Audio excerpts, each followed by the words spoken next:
Hello friends, I'm Dr. Ankita Singh Chakotia, PhD in Biotechnology. Also, I have qualified CSI NET JRF with All India Rank 103. Today we are going to discuss that how Sir Mendel proposed the law of inheritance. Okay? So let's start with the beginning. From the beginning, we talk about his experiments. We started with उन्होंने किस तरह के या क्या experiment perform किए थे. सो ही perform hybridisation experiment 1856 से 1863. 7 साल उन्होंने सिर्फ और सिर्फ हाइब्रिडाइजेशन एक्सपेरिमेंट में ही लगा दिया था. अब हाइब्रिडाइजेशन एक्सपेरिमेंट क्या थे वो भी मैं क्विकली बता देती हूँ.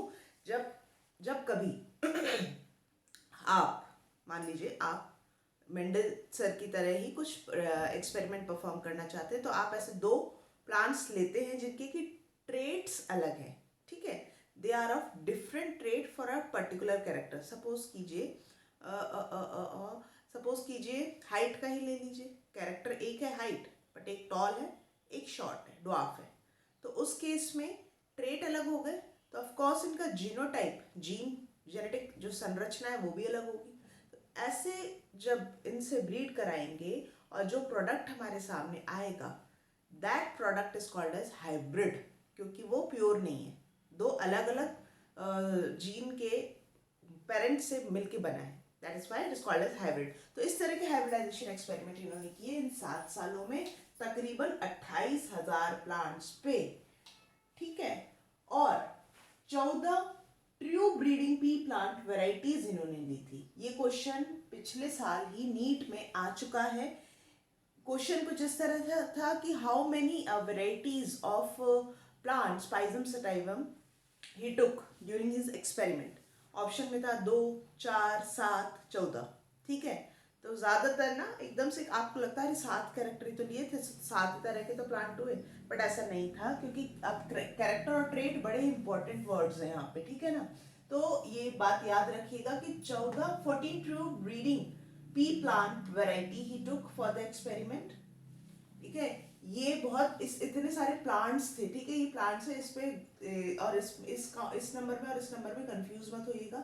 ये 14 true breeding pea plant varieties ली थी. और ये 14 कैसे ली थी वो भी मैं बताती हूँ. देखिए, कैरेक्टर जो उन्होंने टारगेट किए थे ना वो ये कैरेक्टर थे कि मैं हाइट को देखूंगा प्लांट्स के बीच में, फ्लावर पोजिशन को देखूंगा, फ्लावर कलर को देखूंगा, seed colour, seed shape, pod जो फ्रूट बनता है जिसे हम मटर कहते हैं, दैट पॉट शेप कैसा रहेगा, पॉट का कलर क्या रहेगा. ठीक है, अब क्योंकि 7 कैरेक्टर है और उससे रिलेटेड ना 2 ट्रेड्स लिए थे. जैसे अगर उन्होंने मान लो कि एक एक्सपेरिमेंट में सिर्फ हाइट को टारगेट करते थे तो वो बाकी चीज़ों को नहीं देखते थे. ठीक है, हाइट को टारगेट कर रहे हैं तो वो 2 अलग अलग ट्रेड्स इसी कैरेक्टर से रिलेटेड, जो कि टॉल हो सकता था या ड्वार्फ हो सकता था. ठीक है, तो इन 2 ट्रेड्स इस तरह से हर एक कैरेक्टर से रिलेटेड 2 ट्रेड्स जब लिए उन्होंने तो 14 तो वेराइटीज बन गई on the basis of 7 character. ठीक है ना, तो ये इस चीज को ध्यान में रखिएगा क्योंकि ये क्वेश्चन आ चुका है. ना हुआ क्या, अब उन्होंने हाइब्रिडाइजेशन एक्सपेरिमेंट शुरू कर दिया है. ठीक है, इससे पहले 2 साल में केवल वो कॉन्स्टेंसी पे लाइक होमोजाइगस सेम ट्रेट वाले ही प्लांट्स के बीच में ब्रीडिंग कराते और उनको प्रोडक्ट को ऑब्जर्व करते, कहते कि यार सही है ये तो, मतलब टॉल है, टॉल का अगर मैं ब्रीडिंग करा रहा हूँ तो टॉल मिल रहा है, ड्वार्फ का करा हूँ तो ड्वार्फ मिल रहा है. ठीक है, 2 साल तक वो यही करते रहे. उन्होंने कोई मिक्सिंग करने की कोशिश नहीं की. तो ऐसे प्रोडक्ट को उन्होंने कहा कि भैया मतलब ऐसे प्रोडक्ट्स कहलाते हैं होमोजाइगस. जो ये जैसे टॉल है तो ये टॉल पेरेंट्स से बना होगा और ये ड्वार्फ है तो ड्वार्फ से बना होगा, तो ये कहलाए होमोजाइगस. अब उनको दिमाग में खुरापात शुरू हुई, क्यों ना हाइब्रिडाइजेशन करवा के देखते हैं, मतलब वही मिक्सिंग करा के देखते हैं. तो अब उन्होंने क्या कहा कि चलो ये प्लांट टॉल है, इसको ड्वार्फ के साथ हम ब्रीड कराते हैं. ठीक है, इनका जब फर्टिलाइजेशन कराते हैं तब देखते हैं क्या प्रोडक्ट आए. भाई सब हैरान हो गए, अरे सारे प्लांट्स ही टॉल आ गए, ड्वार्फ का तो कोई वजूद ही नहीं है. ठीक है, कोई बात नहीं. और ऐसी जनरेशन को उन्होंने कहा F1 फिलियल 1. ठीक है, फिलियल 1 जनरेशन. और साथ ही साथ इनका जब जीनोटाइप असेस किया उन्होंने, मतलब जेनेटिक कॉन्स्टिट्यूशन जब देखा तो आया कि ये तो सारे ना हीट्रोजाइगस भी हैं. क्योंकि हीट्रोजाइगस इसलिए कहलाए, कहने को देखने में आइडियली टॉल है तो इनका अगर हम ऊपरी सुपरफिशियली देखें तो इनका ये कंपोजिशन होना चाहिए था, बट यहाँ पे ड्वार्फ पेरेंट भी इन्वॉल्व था, तो इनका जो जीनोटाइप था ना, जेनेटिक संरचना जो कह लीजिए, इट वाज नॉट प्योर, ये कहीं ना कहीं हाइब्रिड था, इसलिए इनका हेटेरोजाइगस कहलाया। ठीक है, अब उन्होंने क्या किया, इस जनरेशन का ही सेल्फ पॉलिनेशन करवाया, मतलब कि आपस में ही इनका फर्टिलाइजेशन करवाया। जब इस तरह से जब फर्टिलाइजेशन कराया, तो अब जो प्लांट्स जो सामने निकल के आए वो थे 3 तो टॉल आए, ठीक है, और 1 ड्वार्फ आया। ठीक है, तो फिनोटाइपिक रेशियो क्या बना, 3:1, और इस जनरेशन को उन्होंने कहा F2 generation, filial 2 generation. Now to find out the किसी भी इस तरह के एक्सपेरिमेंट में अगर आपको जब स्पेसिफिकली जीनोटाइप का पता करना होता है ना, तो जो जनरेशन आपके सामने आई है उसका आप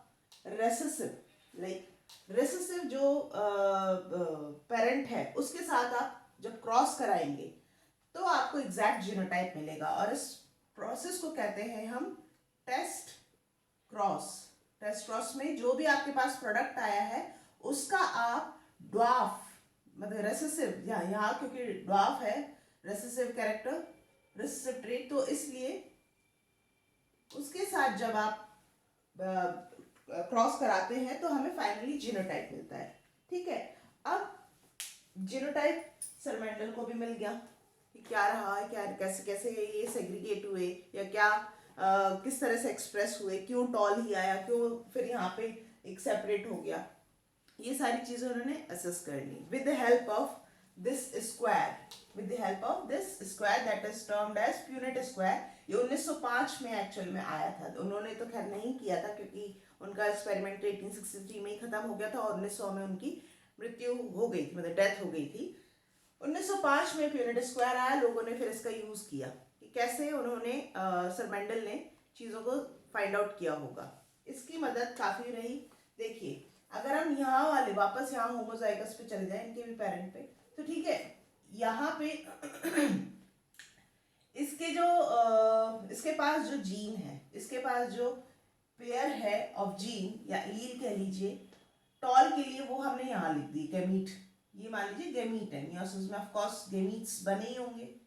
यहाँ पे जो गैमीट है वो कुछ इस तरह से आए होंगे। अब हम जब इनका मल्टीप्लाई करते हैं like this, it will give us the result like this, T T T T T capital small T capital and then small T again, ये इन सब का जीनोटाइप रहा होगा। ठीक है, बट व्हाट अबाउट जब यहाँ पे हमने सेल्फ कराया, सेल्फ कराने में अगेन जब हम इस तरह से गैमीट आइसोलेट करेंगे तो क्या आएगा रिजल्ट, वो भी देख लेते हैं। ठीक है, टी टी तो बिल्कुल ये प्योर होमोजाइगस बन गया, यहाँ पे हीट्रोजाइगस की स्थिति आ गई, यहाँ पे अगेन हीट्रोजाइगस की स्थिति आ गई, और यहाँ पे वापस से होमोजाइगस ड्वार्फ की स्थिति आ गई। तो यहाँ जीनोटाइपिक रेशियो क्या रहा, 1 होमोजाइगस, 2 हीट्रोजाइगस टॉल है, ठीक है, और एक दोबारा से होमोजाइगस ड्वार्फ। ठीक है, so this is how we can segregate, we can like हम पता कर सकते हैं with the help of punnett square कि जीनोटाइपिक रेशियो क्या रहा होगा किसी भी जनरेशन में। नाउ ऑन दिस बेसिस उन्होंने 2 लॉज दिए, लाइक लॉ ऑफ इनहेरिटेंस दिए ही दिए, उसमें से 2 जो लॉ मेन है वो है law of dominance and law of segregation. Law of dominance में बात जो उन्होंने कही, सबसे पहली बात तो ये कहा कि ये जितने भी कैरेक्टर्स है ना, ये जितने भी कैरेक्टर्स हैं, क्योंकि उन्होंने सिर्फ हाइट को नहीं, ये सारे कैरेक्टर्स पे स्टडी की थी, तो उन्होंने ये कंक्लूड किया फाइनली कि जितने भी कैरेक्टर्स हैं they are controlled by something that is called as factor. दूसरा, फैक्टर्स हमेशा पेयर में रहते हैं, ये फैक्टर्स हमेशा पेयर में रहते हैं। ठीक है, और डिसिमिलर पेयर जैसे कि यहाँ पे ठीक है, यहाँ पे डिसिमिलर पेयर में एक जो फैक्टर होता है वो डोमिनेट करता है, जैसा कि यहाँ हुआ। ठीक है, मतलब कि जब इन सब का कंपोजिशन क्या था, ये था टी टी, तो ये डिसिमिलर फैक्टर कहलाएगा, और इस डिसिमिलर फैक्टर में एक जो फैक्टर होता है वो हमेशा डोमिनेट करता है, और ये एक जो है वो रिसेसिव कहलाता है, क्योंकि वो डोमिनेट नहीं करता, वो एक्सप्रेस नहीं हो पाता। ये पॉइंट्स इन्होंने लॉ ऑफ डोमिनेंस में कहा। लॉ ऑफ सेग्रीगेशन में उन्होंने बात की कि पेरेंट बियर 2 एलील, ठीक है, पेरेंट बियर 2 एलील, और ड्यूरिंग गैमीट फॉर्मेशन ये सब क्या होते हैं, एलील या कह लीजिए फैक्टर, वो सब आइसोलेट अलग अलग हो जाते हैं। मियोसिस में प्रक्रिया यही होती है, ठीक है ना। और कोई भी ब्लेंडिंग नहीं होती। देख सकते हैं कि आप यहाँ टॉल था, ड्वार्फ था, टॉल ही आया, या दूसरे नेक्स्ट जनरेशन में ड्वार्फ ही आया। कोई भी ऐसा नहीं था कि इन दोनों के बीच के हाइट का कोई प्लांट बन के आया हो। So there is no blending of allele. In F2 generation both the characters get recovered. F2 में दोनों ही कैरेक्टर रिकवर हो जाते हैं, जैसे कि F1 में नहीं हो पा रहा था, बट F2 में ड्वार्फ भी प्लांट आया हमारे पास में और टॉल भी आया, तो दोनों ही कैरेक्टर्स मतलब कि इस कैरेक्टर के दोनों ही ट्रेट्स रिकवर कर जाते हैं।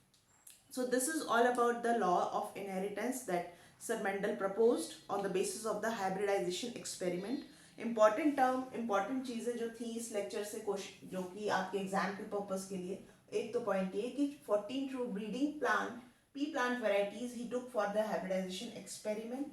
Homozygous, what is homozygous? Pure allele जब होते हैं, ठीक है, प्योर जीनोटाइप होता है, that is called as homozygous. Heterozygous F1 generation में जब आप इस तरह से क्रॉस कराते हैं दो अलग अलग ट्रेट वाले प्लांट्स का, तो that comes as heterozygous. Punnett square is something very important. Factor, who gave the factor term, और फैक्टर की पॉइंट किसने कहा था, वो एक इम्पॉर्टेंट बात है, ठीक है। ब्लेंडिंग ऑफ एलील, क्या सेग्रीगेशन ब्लेंडिंग ऑफ एलील की बात करता है, ये एक इम्पॉर्टेंट क्वेश्चन है। So this is all about today's lecture. आगे के हम जेनेटिक के और भी चीज़ों के बारे में डिस्कस करते रहेंगे। सो मिलते हैं आगे के लेक्चर्स के साथ। Till then stay safe and stay blessed. Bye bye.